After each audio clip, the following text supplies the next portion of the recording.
Rayas de Alborada, 106.1, porque a esta hora comienza Contrarreloj, un programa donde la verdad no tiene límites, dirigido y producido por Freddy Blanc.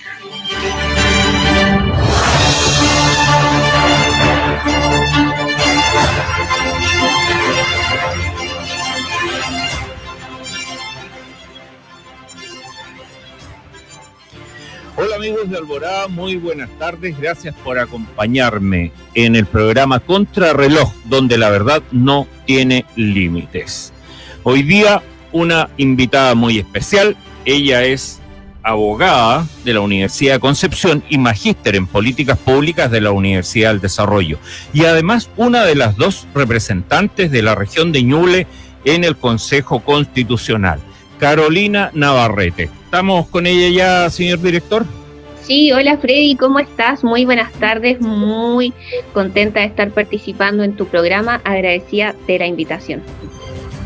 No, pues nada, el agradecido soy yo por la disposición, Carolina, de acompañarnos hoy día, porque la cosa está que arde, pues. Así es que el agradecido, te reitero, soy yo y ojalá podamos acá transcurrir en una aclaración de tu parte, podamos conversar de los puntos de la Constitución que se ha transformado en temas bastante candentes para los ciudadanos. Así es que, reiterándote el agradecimiento, podemos ir de inmediato a los temas, ¿verdad?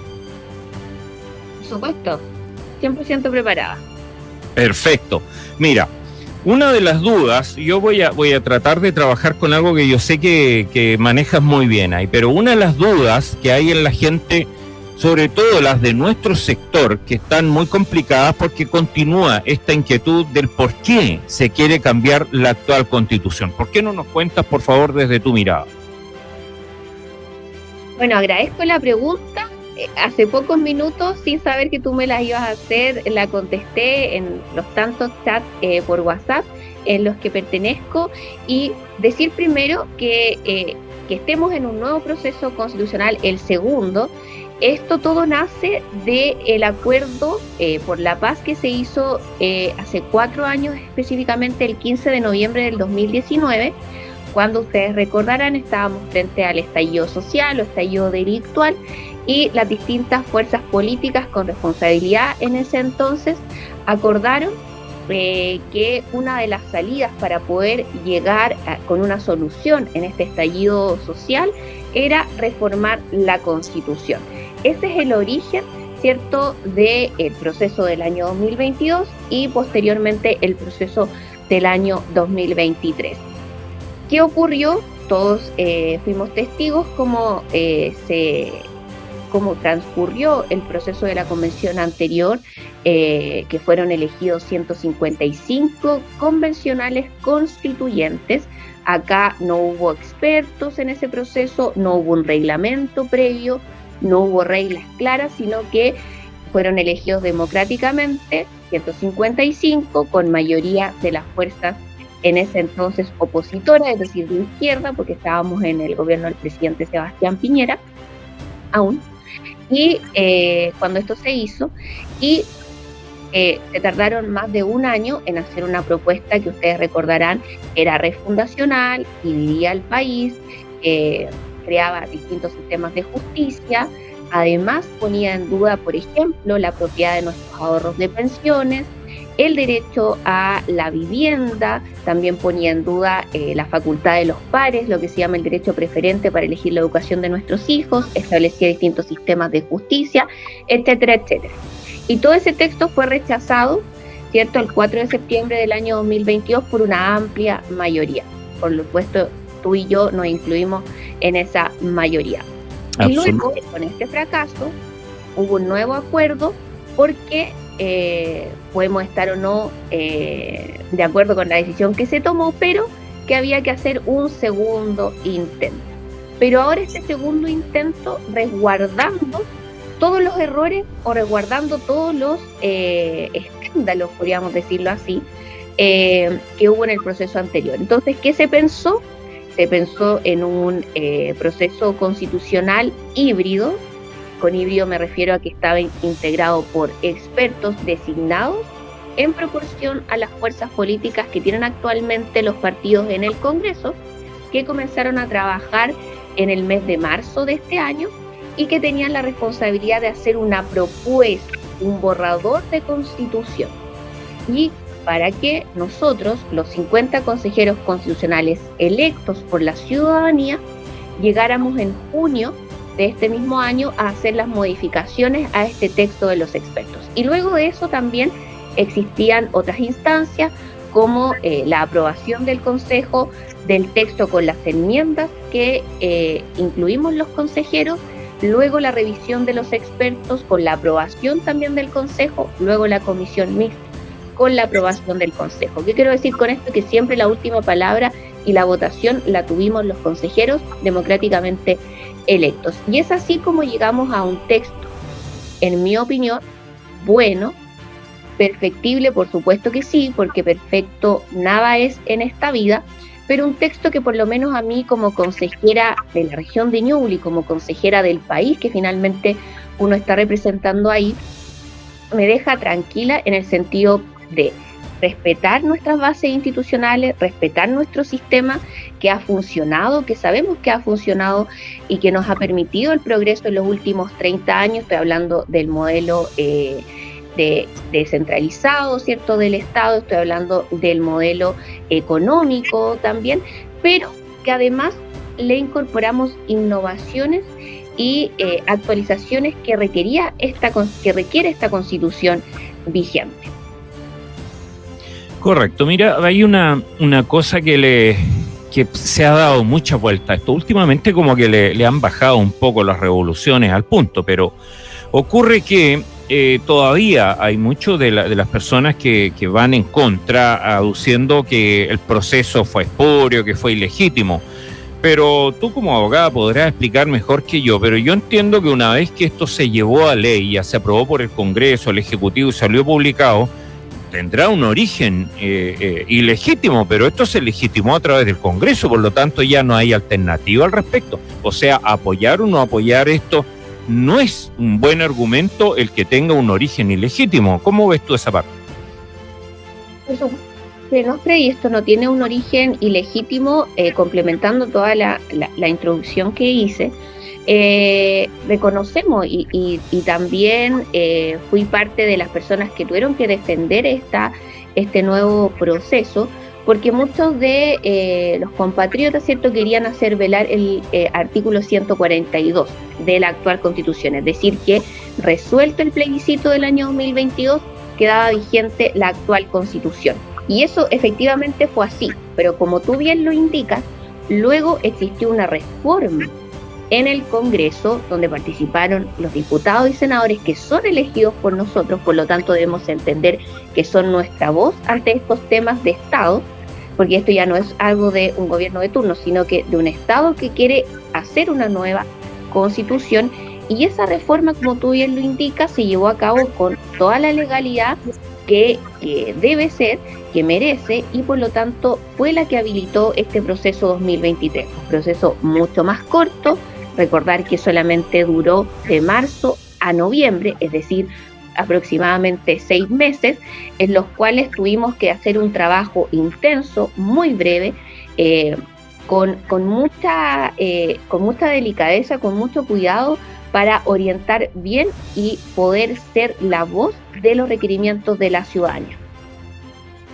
Correcto, con cuidado, con mucha delicadeza, como dices tú, pero también bajo una tremenda presión, Carolina. Así que por eso se agradece y se reconoce el esfuerzo que hicieron ustedes en eso. Los 50, porque ninguno de ustedes ha quedado exento de toda esta presión ciudadana. Hay otro punto, Carolina, que como que saca ronchas, como le llamamos en el campo acá. Y esto tiene que ver con la famosa frase esta, que el Estado social y democrático de derecho sin S. ¿Por qué no nos explicas la diferencia entre derecho y derechos? ¿En qué se refleja esa diferencia? Sí, eso es muy importante, porque ahí radica la diferencia abismante entre un Estado de derechos o un Estado de derecho, y derecho con mayúscula y sin S. Se nota que tú has leído el texto y también obviamente te has informado, porque finalmente acá no es que cambiemos radicalmente nuestro sistema o nuestra organización de Estado. El Estado social y democrático de derecho, lo único que obliga al Estado de Chile, en simple, para que todos lo podamos entender, que van a existir ciertos derechos llamados sociales o fundamentales que el Estado debe garantizar, pero esta garantía se puede hacer a través de instituciones públicas o privadas, es decir, con la colaboración de entes públicos o privados. Y ahí está la subsistencia del principio de subsidiariedad, cuestión que nosotros siempre vamos a defender porque no queremos que todo esté en manos del Estado. El Estado, hemos sabido por nuestra historia y por la historia también comparada, que en muchos casos necesita la ayuda de los entes privados para poder llegar de buena manera a cumplir con todas las obligaciones que tiene un Estado. El Estado de Chile, por lo tanto, en esa materia no hace una mayor distinción. Y dentro de los derechos sociales que se consagren en esta nueva propuesta, solo son 5, que es la salud, la educación, la vivienda, el agua y el saneamiento y la seguridad social. Es decir, además representa esta propuesta un avance porque respecto a esos 5 derechos sociales pueden las personas, cuando vean vulnerado este derecho por alguna acción o omisión ilegal, es decir, lo que configura lo que llamamos el día de hoy el recurso de protección, recurrir de protección cuando vean que se están incumpliendo de manera arbitraria o ilegal el acceso o el disfrute de estos derechos. También, relacionado a la pregunta que tú me hacías, hay una palabra que ha llamado a la confusión, que es que estos derechos tienen que ser progresivos. Algunas personas entienden esta palabra como progresivos, que cada vez van a ser más, es decir, que cada vez el Estado debe garantizar más derechos sociales. Eso es falso. Eso es falso. Lo que debemos entender por progresivo es que, por ejemplo, cuando una persona se encuentra frente a su derecho quizás de adquirir una vivienda, que es un derecho obviamente legítimo, no podemos ocupar todo el presupuesto de la nación para solamente construir viviendas. Es decir, la garantía que el Estado debe prestar en estos derechos debe ser paulatina y siempre, que es un principio que a veces pasa muy desapercibido porque es algo un poquito técnico, pero un principio que se encuentra en esta propuesta constitucional es el principio de responsabilidad fiscal. Es decir, acá no es que de un día para otro tengamos que proveer de los derechos que las personas vayan a exigir legítimamente, sino que esto debe ser de manera progresiva, siempre con respeto a la ley vigente y a la Constitución vigente, y teniendo como principio, como digo, transversal en esta propuesta, con la responsabilidad fiscal y la responsabilidad, ¿cierto?, de gastar debidamente el presupuesto de todos los chilenos. Correcto, o sea, en resumen, el término progresividad se refiere a que uno o los 5 derechos considerados ahí que tú mencionaste, la profundidad que puede alcanzar cada uno de ellos, pero no que se vayan a agregar nuevos derechos dentro de ese concepto, ¿verdad? Así es, no significa que se vayan a ir agregando cada vez más, o que incluso algunas personas me indicaban, porque hemos estado muy activas en las redes sociales, muchas noticias falsas, y por lo tanto también con el término progresivo muchos creen que tampoco se puede retroceder, es decir, modificar la forma en que se entregan ciertos derechos. Siempre las leyes son modificables y por lo mismo siempre deben propender a mejorar las condiciones en que estos derechos se entreguen, pero siempre con responsabilidad, y ahí va la definición de este concepto de progresividad. Perfecto. Y en cuanto a los pueblos indígenas, Carolina, que está muy claro ahí el artículo 5 que habla que son parte de la nación chilena, única e indivisible. No hay grupos privilegiados y tampoco escaños reservados. ¿Por qué no nos expones de eso, por favor? Sí, mira, ese artículo es muy importante y también se ha prestado para confusión, sobre todo en relación con el otro artículo que habla de que la soberanía reside en el pueblo de Chile nación única e indivisible. ¿Por qué se ha prestado a confusión? Porque algunos dicen, esto significa que la soberanía reside en el pueblo, y como reconocemos a los pueblos indígenas, puede que los pueblos indígenas en algún momento reclamen esta soberanía. Pero ojo, todas las normas, tanto en la Constitución como en leyes o reglamentos, se tienen que entender en concordancia con los demás artículos. Uno cuando lee, por ejemplo, el artículo 4 o el artículo 5, no puede cegarse o colocarse así como los caballitos, esas protecciones, y solo mirar el contenido que diga el artículo 4. Todos los textos se deben interpretar de una manera armónica, como se llama en derecho, y por lo tanto todo debe relacionarse con lo otro, y eso también nos sirve de ejemplo con esta otra noticia falsa sobre que se termina la ley de los papitos corazón, se termina los derechos de aprovechamiento de agua, que podemos tratar más adelante. Pero bien, como tú lo indicabas en el artículo 5, haciendo la prevención que primero la soberanía reside en el pueblo de Chile, nación única e indivisible, el artículo 5 lo que dice es que la Constitución reconoce a los pueblos indígenas como parte de la nación chilena. Es decir, acá es todo lo contrario a la plurinacionalidad que quería instalar la convención anterior. Acá hay un reconocimiento a los pueblos indígenas porque así debe ser, en mi opinión, existen en nuestro país, pero son parte de la nación chilena que es única e indivisible. Y también dentro de eso mismo ha estado en controversia el reconocimiento a sus derechos colectivos que ellos siempre han tenido. Acá no es nada nuevo, solamente que lo estamos dejando en el texto constitucional, porque todos ustedes yo creo que conocen las organizaciones estatales que tienen que, por ejemplo, entregar estas becas indígenas, entregar algún tipo de cuidado, ¿cierto?, determinado a las personas que pertenecen a alguna etnia reconocida como pueblo indígena. Por lo tanto, esos son los famosos derechos colectivos que ahora algunos a tanto le tienen miedo. Solamente esto es colocar en la propuesta de constitución algo que siempre ha existido y dejar totalmente descartado que acá se está privilegiando un grupo distinto al pueblo chileno, porque los pueblos indígenas van a ser parte de la nación chilena como todos nosotros. Y además tú leíste, ahí mismo dice que se prohíbe la asignación de escaños reservados, porque ante eso todos vamos a tener que ser iguales. Correcto, eso también ha generado, fíjate, un discurso, yo creo que más bien oscuro, para tratar de desperfilar el fondo de esto, aduciendo que hay escaños reservados acá, que un sector, una gran parte de nuestro sector le hace sentido y le provoca esta sensación de rechazo. O sea, ya nos manifestamos en contra de todas estas situaciones de escaños reservados porque tenemos una visión de que no es necesario eso. Las personas deben ser elegidas por sus méritos en el fondo y no tendrían por qué estar adjudicándose por secretaría. Una última pregunta, Carolina, antes de ir a unos cortos comerciales.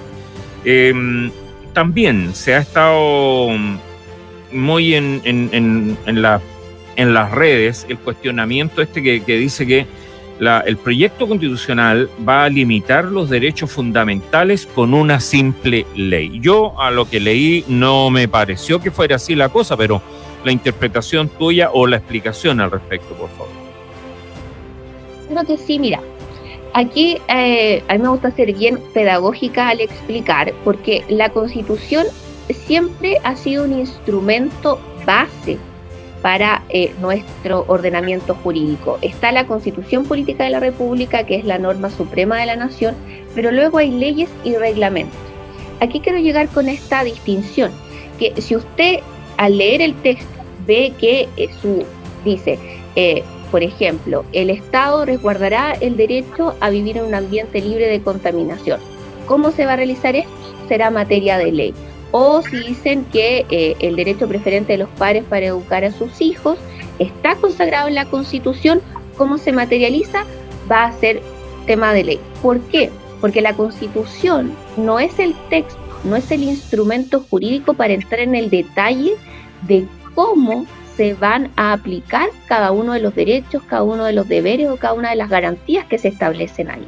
Porque la Constitución, no como nos hicieron creer en el pasado, no es un texto maximalista de más de 500 artículos, sino que debe ser específico y debe centrar las bases para nuestra legislación. Entonces, cuando hablamos de los derechos fundamentales, y ustedes ven ahí que dice, quizás esto será materia de ley, la garantía, el principio está resguardado a nivel constitucional.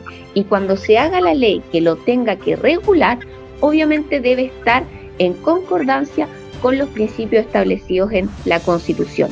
Pero los derechos fundamentales específicamente siempre van a estar resguardados a nivel constitucional, y su tratamiento, cómo lo hacemos efectivo, cómo lo vamos a poder exigir al ente que corresponda, siempre va a ser materia de ley. Pero muchas de esas leyes ya están, ya existen. No es que acá, como también se ha hecho creer, vamos a tener que estar haciendo cada vez leyes nuevas y nos vamos a enfracar en ese proceso. No, acá muchas de las cosas mantienen la esencia de lo que actualmente tenemos en leyes, simples leyes o reglamentos, como le quieran llamar, pero lo importante es que el principio, la base, lo medular del concepto se encuentran establecidos en la Constitución. Que vuelvo a repetir, la Constitución no puede ser un texto gigante y no podemos regular en detalle cada una de las cosas. Como por ejemplo, y con esto cierro, el tema de las contribuciones. ¿Quedaron exentos de contribuciones la mayoría de las personas de clase media? Sí. ¿Cómo? ¿Cuándo? ¿Cuáles van a ser los requisitos? ¿Cómo van a jugar las variables, avalúo fiscal, ingreso de las personas? Que es la gran innovación que presentan esta materia, va a ser materia de ley en el futuro.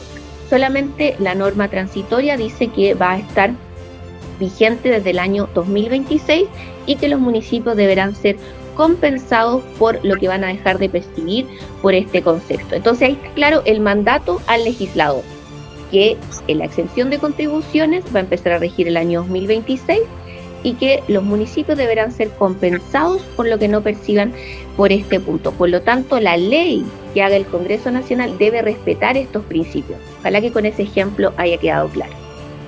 Sí, perfecto. Hay otros temas, Carolina, que quisiera comentar también, pero te pediría que no nos abandones acá. Tuviste la gentileza de aceptar la invitación para acompañarme en la segunda parte también, donde vemos temas más de farándula, ¿ya? Pero dentro de la seriedad que ameritas. Así que, si me disculpas unos minutos, nos vamos a una pausa comercial y retornamos para que no te vayas de la señal, ¿ya? Nosotros vamos a una pausa comercial en Contrarreloj, donde la verdad no tiene límites. Vamos y volvemos. Ya estamos de vuelta en Contrarreloj, solo por Alborada 106.1.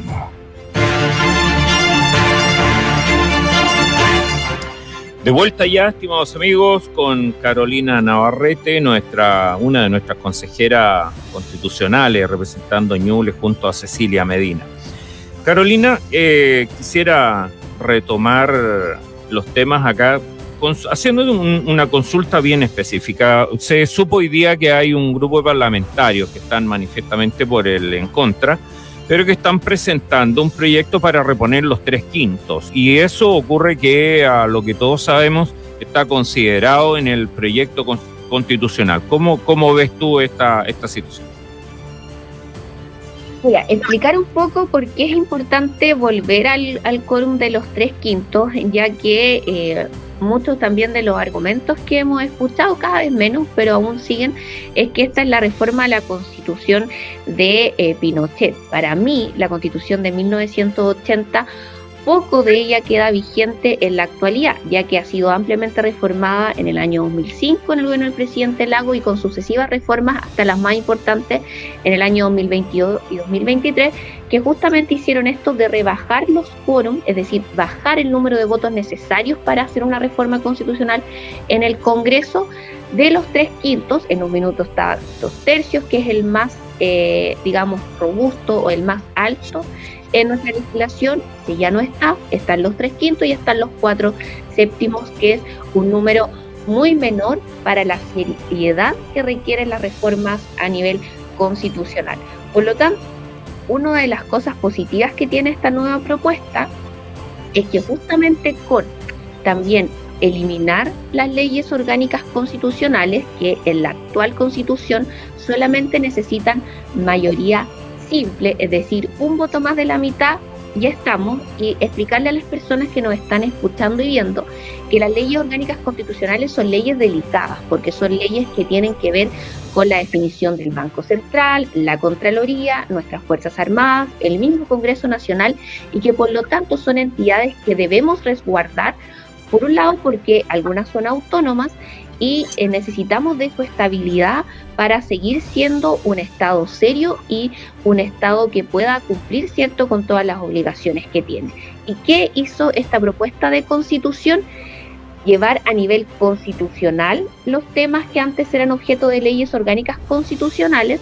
Por lo tanto, esas leyes de ganar a favor dejarían de llamarse así, sino que estarían a nivel constitucional tratadas. Y por lo tanto, para modificar ese tipo de leyes y además la Constitución, esta nueva propuesta lo que hace es subirlo a 3/5, que para nosotros es algo respetable, para dar estabilidad, y es algo serio para que pueda ser un debate importante el que se haga cuando se requiera reformar esta propuesta, o también las materias que antes eran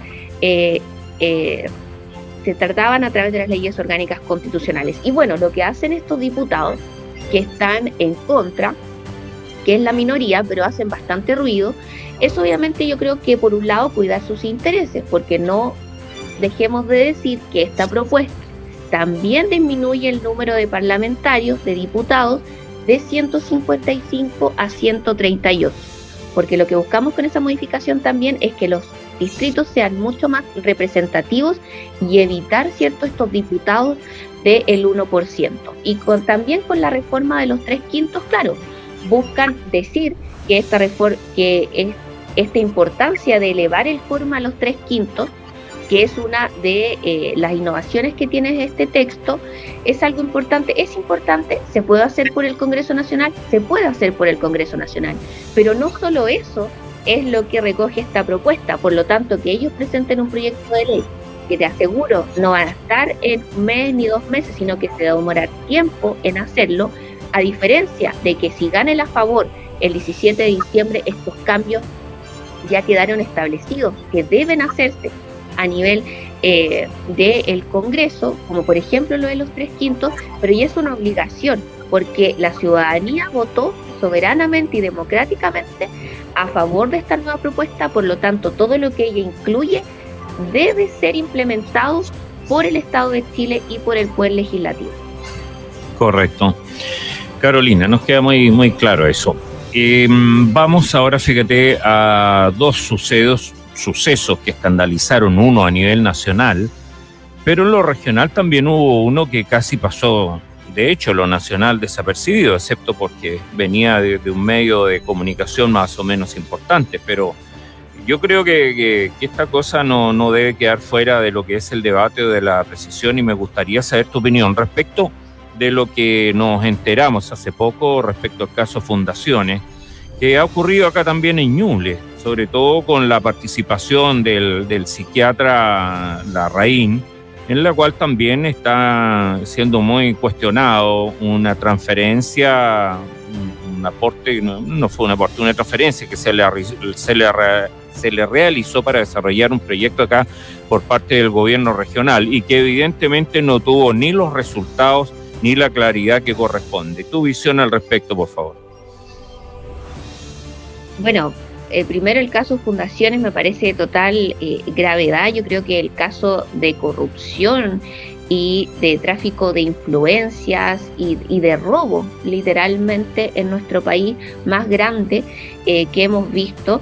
Y solo decir algo, que esto solamente fue posible porque hubo un cambio en el reglamento desde la directora de presupuesto, en el cual se derogó la obligación, es decir, se eliminó la obligación de que todas las fundaciones, porque aquí también quiero ser justa con muchas fundaciones que hacen un trabajo serio, que hacen un trabajo respetuoso por muchos años, porque lo hablábamos en el primer bloque, acá el Estado no puede ser todo, necesita de la ayuda de los privados, pero esa ayuda debe ser correcta y debe ajustarse a lo que se exige la ley. Acá lo que se hizo fue eliminar esta obligación de que las fundaciones que pudiesen recibir dineros de tratos directos, como se llama en el derecho administrativo, no necesitaban esta antigüedad de 2 años, sino que se podían crear hoy día y mañana ya estaban recibiendo fondos del Estado sin ningún tipo de licitación, sin ningún tipo de control, y lo más grave es que tampoco después se les exigía cuentas de lo que hacían, informes de lo que hacían, y por lo tanto ahí se abrió la puerta al robo.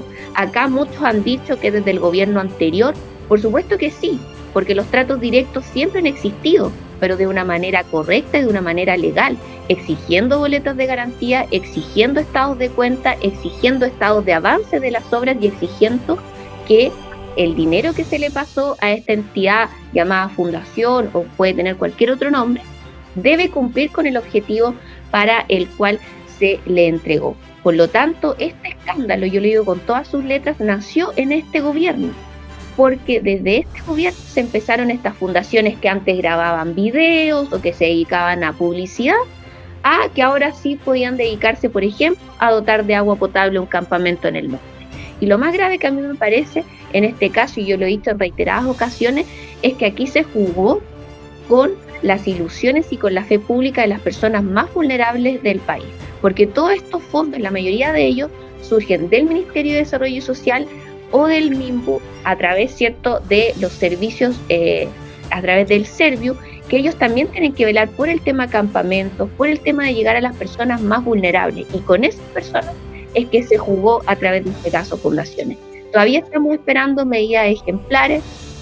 Sabemos que todas las responsabilidades políticas apuntan hacia el ministro Montes, que parece ser que se va a quedar ahí, que no está dispuesto a que el fin de su carrera política, como podemos llamarlo a este siglo como ministro en este gobierno, termine de esta manera, sino que él tiene, parece que la ferviente convicción de poder remediar este tipo de situaciones siguiendo su cargo de ministro, pero también están las responsabilidades penales, las responsabilidades civiles que dan origen a este caso, y lamentablemente hemos visto cómo este gobierno, en vez de dedicarse a eso, a dar una medida ejemplificadora, sanciones ejemplificadoras para que esto no se vuelva a repetir, nuevamente busca excusas, como por ejemplo decir que este robo, que esta posibilidad de robar estaba desde el gobierno anterior y que vieron la puerta abierta y por lo tanto ellos entraron a robar. O sea, una tontería.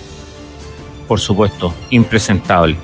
¿Crees tú, Carolina, que hay alguna posibilidad de recuperar los recursos entregados? Porque evidentemente a la luz de los acontecimientos, de las declaraciones de los ministros, del fiscal nacional, ya están dando por perdido los dineros. ¿Qué te parece a ti eso? Porque en el fondo nadie quiere más gente presa, o sea, que caigan presos corresponde, pero no es ese el interés primario, que debiera ser recuperar los dineros.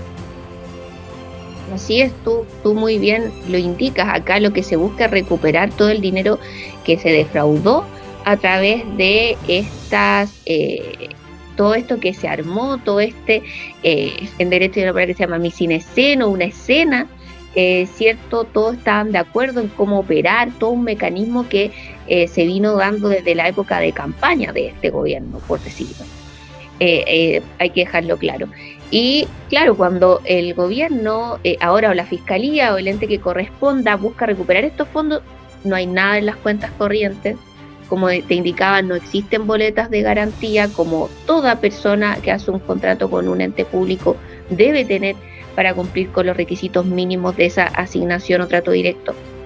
Y tampoco vemos que las fundaciones tienen patrimonio, es decir, contra el cual recurrir, ¿cierto?, para poder recuperar ese tipo de bienes. Es algo de la total gravedad.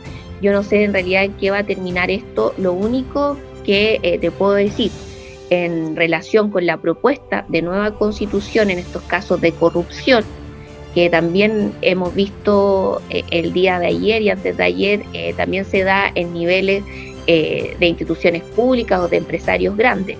Por el caso del abogado Luis Hermosillo específicamente estoy hablando, es que no hay medidas ejemplificadoras. Y esta constitución, esta propuesta de constitución de ganar el a favor, por ejemplo, crea la Agencia Anticorrupción, que es un organismo que la izquierda rechazó con todas sus letras, decían que no era la solución crear nuevas instituciones. Esta no es una institución, no es un ministerio nuevo, no es una subsecretaría nueva, no.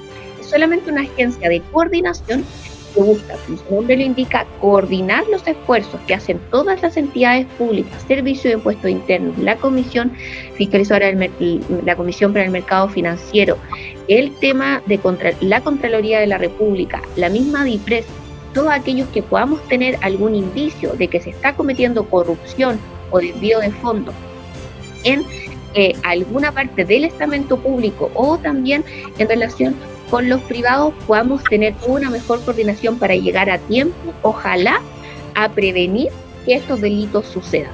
Pero si suceden, tener también una mejor sanción, una sanción ejemplificadora, que acá no nos vayamos, por ejemplo, con funcionarios públicos que pueden ser corruptos, que podemos llegar a tener la certeza de que reciben coimas o que hacen ciertos acciones que no corresponden a su trabajo porque reciben un dinero, como lo hemos conocido en varios casos, en la región incluso, pero a nivel nacional es pan de cada día, deben ser sancionados y yo creo que despedidos y desvinculados del servicio público inmediatamente. Acá lo que estamos de menos son esas sanciones ejemplificadoras, porque mientras el sistema lo permita, va a seguir ocurriendo. Entonces, todos esos cambios profundos que necesita nuestro sistema para evitar este tipo de escándalos vienen de la mano de esta nueva propuesta de constitución que establece un nuevo pacto social y que, como te decía en el bloque anterior, son medidas que, de ganar el a favor, obligatoriamente el Congreso y el gobierno de turno, sea quien sea, debe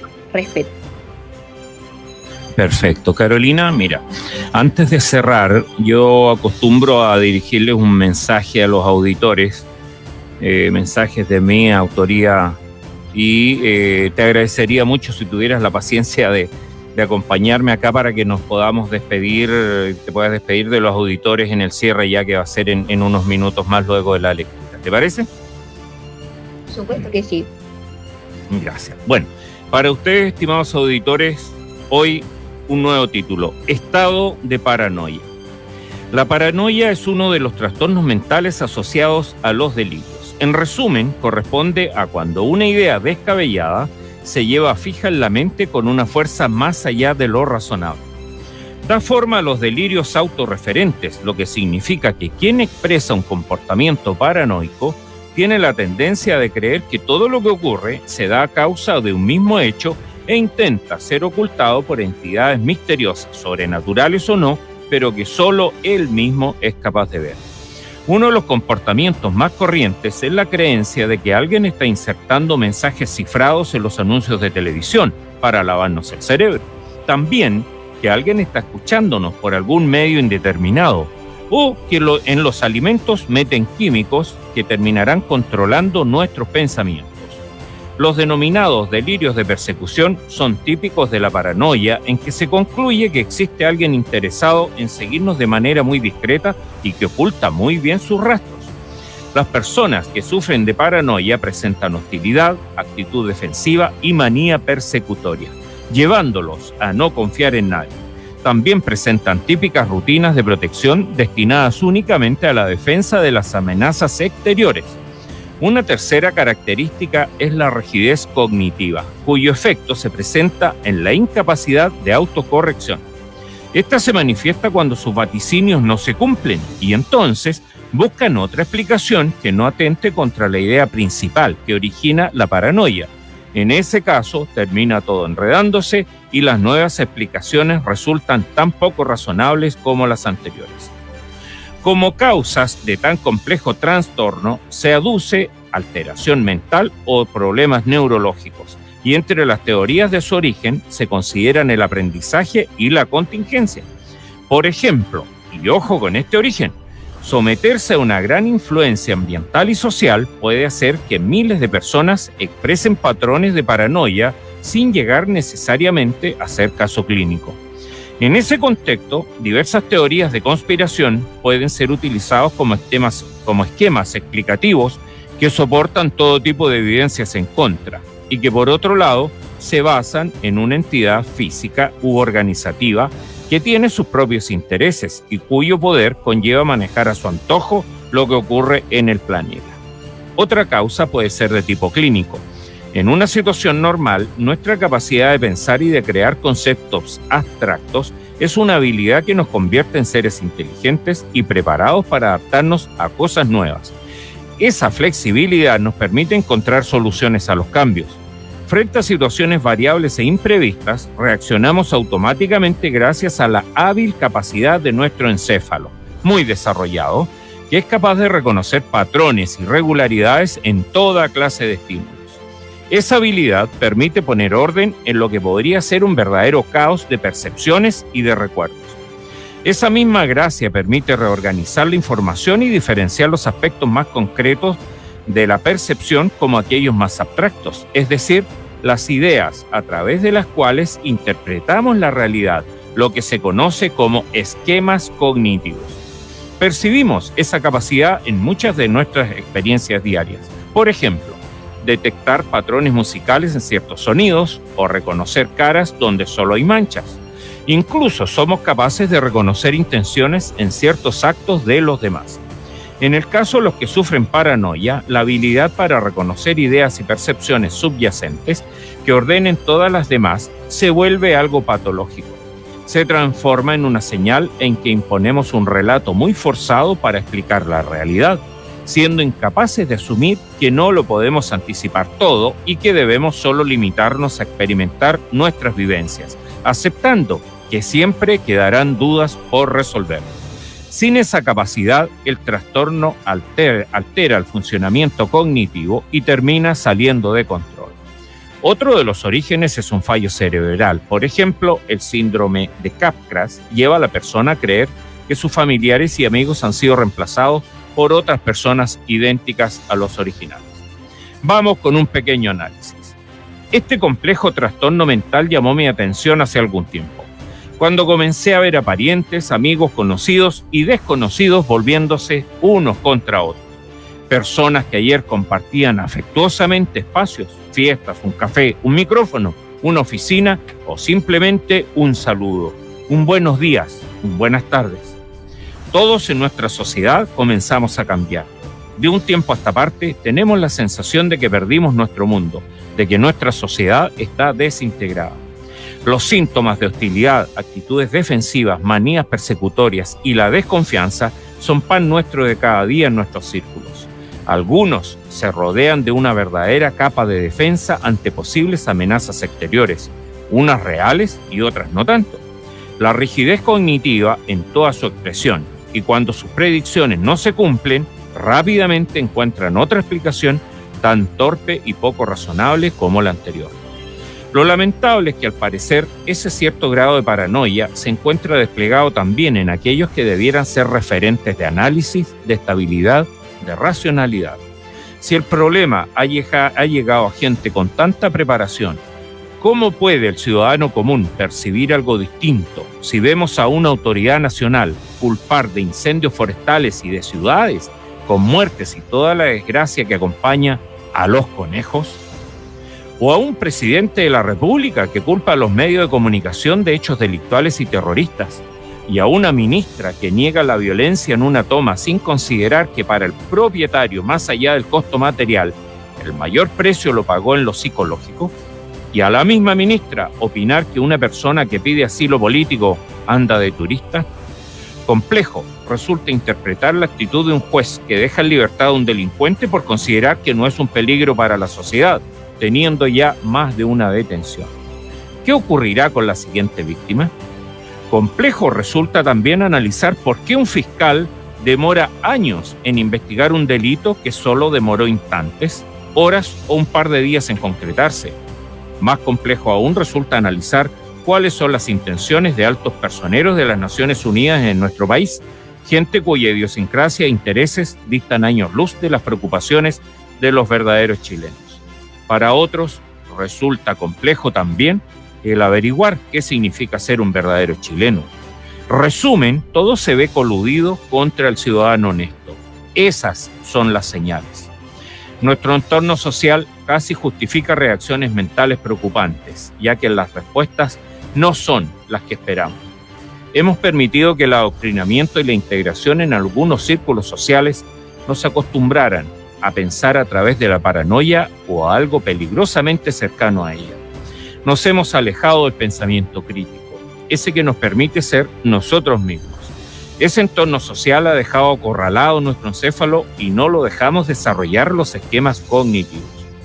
Nada me gustaría más que los chilenos pudiéramos recuperar la capacidad de identificar a los verdaderos trastornados mentales, a esos que hablan con los espíritus, a esos que a punta de pastillas y sometidos a tratamiento psiquiátrico piensan que somos tan atrasados como para no darnos cuenta de sus trastornos e intenciones, a esos que guardan silencio ante sus corruptos y expuestos actos, a esos que pretenden vendernos la pomada de un mundo feliz, a esos trastornados que compran votos y lealtades, olvidando que quien se vende también lo hará a otro, a un mejor postor, a esos que una y otra vez tropiezan convencidos de que la culpa es de la piedra, a esos débiles de mente que creen que su verdad es única y eterna, olvidando que son simples mortales y que probablemente su verdad morirá con ellos, a esos que olvidan que la humildad es mucho más fuerte que la soberbia, a esos que hacen un verdadero deporte buscándole la quinta pata al gato. En este convulsionado mundo se hace cada vez más necesario que la buena gente nunca pierda de vista el verdadero sentido de nuestra existencia. Entre otras, que los amigos, más allá de lo que piensen hoy, distinto, debieran ser para toda la vida y evitar a toda costa que los verdaderos trastornados nos sigan arreando al estado que desean, a un estado de paranoia. Soy Freddy Blanco. Carolina, estamos casi cerrando el programa ya y me gustaría que nos pudieras transmitir y a mí, a los auditores, un mensaje de fe y esperanza en el proceso que viene. Bueno, decirles que el próximo 17 de diciembre tenemos la oportunidad de tener un nuevo pacto social. Tenemos la oportunidad de por fin hacernos cargo de la crisis de seguridad y la crisis migratoria que enfrenta nuestro país. Tenemos la oportunidad de tener por primera vez una constitución escrita en democracia y por personas electas democráticamente y que recoge los anhelos ciudadanos que los chilenos hoy y en el futuro necesitan. Por lo mismo, les pido que lean el texto, sintonicen los programas como Contrarreloj, donde aclaramos dudas, no se dejen llevar por noticias falsas. El texto es bueno, los artículos son buenos, los principios que establece, las garantías y las innovaciones son muy buenas. Las constituciones son hijas de su tiempo y la que se vota a favor o en contra el próximo 17 de diciembre es una buena constitución para el futuro de nuestro país. Perfecto. Te tendremos luego en la campaña por acá, por el a favor, supongo, ¿sí? Sí, yo por la campaña estoy acá en Santiago. Allá hay un grupo ya que todos sabemos que el rechazo, ¿cierto? La región de Ñuble fue la región que sacó mayor porcentaje proporcional al número de habitantes, por lo tanto preferí quedarme acá en Santiago para poder apoyar a nivel nacional la campaña de la favor, pero pronto ya voy a estar haciendo campaña en mi querida región de Ñuble. Perfecto. Carolina Navarrete, abogada y magíster en ciencias políticas. Muchas gracias por acompañarme hoy día en Contrarreloj, donde la verdad no tiene límite. Muchas gracias a ti, Freddy, que estés muy bien. Igualmente, muchas gracias. Y nosotros así nos despedimos, queridos auditores, esperando que la próxima semana nos encontremos aquí nuevamente tratando la contingencia nacional. Bastante complejo estamos. Gracias por acompañarme hoy en Contrarreloj.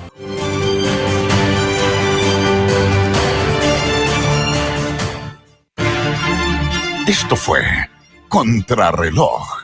No te olvides de sintonizarnos todos los jueves de 19 a 20 horas por Radio Alborada 106.1.